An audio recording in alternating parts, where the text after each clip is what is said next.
সুখবর, এই সমস্ত চুক্তিভিত্তিক কর্মীদের সরকার আবার বেতন বৃদ্ধি করলো এবং সেই সাথে সাথে তাদের একটি পর্যায়ক্রমে রিভাইজ স্যালারির একটি স্ট্রাকচারের মাধ্যমে নিয়ে আসলো। দীর্ঘদিন লড়াই করার পর সেই সমস্ত চুক্তিভিত্তিক কর্মীদের বেতন কাঠামো একদম একটা স্ট্রাকচারের পদ্ধতিতে নিয়ে আসলো পশ্চিমবঙ্গ সরকার। তাহলে কোন কোন চুক্তিভিত্তিক কর্মীদের এই বেতন ক্রমের মধ্যে আনা হলো এবং তাদের বেতন কত হলো এবং তারা আগে কত পেত, সমস্ত তাদের নিয়োগ প্রক্রিয়া কি কি ছিল, সমস্ত এই ভিডিওতে আলোচনা করব। ভিডিওটি শেষ পর্যন্ত দেখবেন, খুবই গুরুত্বপূর্ণ হতে চলেছে। তো চলুন ভিডিওটি স্টার্ট করা যাক।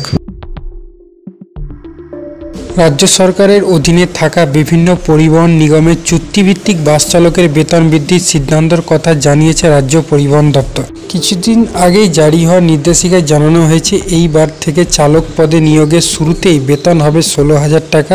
এর আগে এই বেতন ছিল মাসে 13,500 টাকা। এই দফায় বাস চালকদের বেতন বৃদ্ধির নির্দেশিকা জারি হয়েছে। খুব তাড়াতাড়ি কন্ট্রাক্টরদের ক্ষেত্রেও তেমন বেতন বৃদ্ধি সংক্রান্ত নির্দেশিকা জারি হবে বলে নবান্ন সূত্রে খবর। প্রসঙ্গত 2016 সালে পরিবহন দপ্তরের সরকারি পরিবহন নিগমগুলিতে চুক্তির ভিত্তিতে বাস চালক ও কন্ট্রাক্টর নিয়োগের প্রক্রিয়া শুরু করে। শুরুতে এই কর্মী মাসিক 11,500 টাকা বেতন নিয়োগ করা হলেও 2017 সালে তা বৃদ্ধি পেয়ে 13,500 টাকা হয়। তবে তার জন্য কোনো কর্মীকে মাসে অন্তত 26 দিন কাজ করতেই হবে।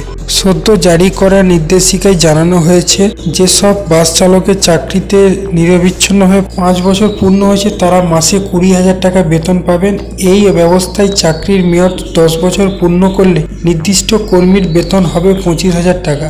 চাকরির মেয়াদ 15 বছর এবং 20 বছর হলে ওই বেতন বৃদ্ধি পাবে যথাক্রমে 31,000 এবং 38,000 টাকা। তাৎপর্যপূর্ণভাবে প্রায় 8 বছর পর বাস চালকদের বেতন বৃদ্ধির সিদ্ধান্ত ঘোষণা ছাড়াও নতুন নির্দেশিকা রাজ্য সরকার এইবার প্রথম চাকরির মেয়াদের সঙ্গে সংযোগ রেখেই বেতনক্রমের কথা ঘোষণা করেছে। পশ্চিমবঙ্গ রাজ্য পরিবহন নিগম, কলকাতা ট্রাম কোম্পানি, কলকাতা রাষ্ট্রীয় পরিবহন নিগম, ভূতল পরিবহন নিগম, উত্তরবঙ্গ রাষ্ট্রীয় পরিবহন নিগম এবং দক্ষিণবঙ্গ রাষ্ট্রীয় পরিবহন নিগম মিলে 6টি সরকারি সংস্থায় প্রায় 1,500 চুক্তিভিত্তিক বাস চালক ও কন্ট্রাক্টর আছে।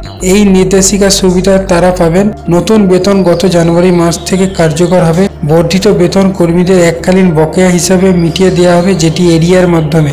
দীর্ঘদিন ধরে সরকারি বাসের চালক এবং কন্ট্রাক্টরের বেতন বৃদ্ধি না হওয়ায় কর্মী মহলে গুঞ্জন শোনা যাচ্ছিল। কম বেতনের কারণে বাস চালানোর পেশায় আসার আগ্রহ কমছে বলে অভিযোগ উঠেছিল। কয়েক মাস আগে সরকার 875 জন চালক ও কন্ট্রাক্টর নিয়োগের কথা জানায়। এই নিয়োগ প্রক্রিয়া চলছে।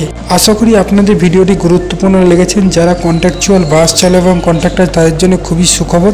এইরকম আরও গুরুত্বপূর্ণ খবর পাওয়ার জন্য অবশ্যই চ্যানেলটি সাবস্ক্রাইব করে রাখবেন। ভিডিওটি ভালো লাগলে অবশ্যই লাইক করবেন। চলুন দেখা হচ্ছে নতুন ভিডিওতে। ধন্যবাদ।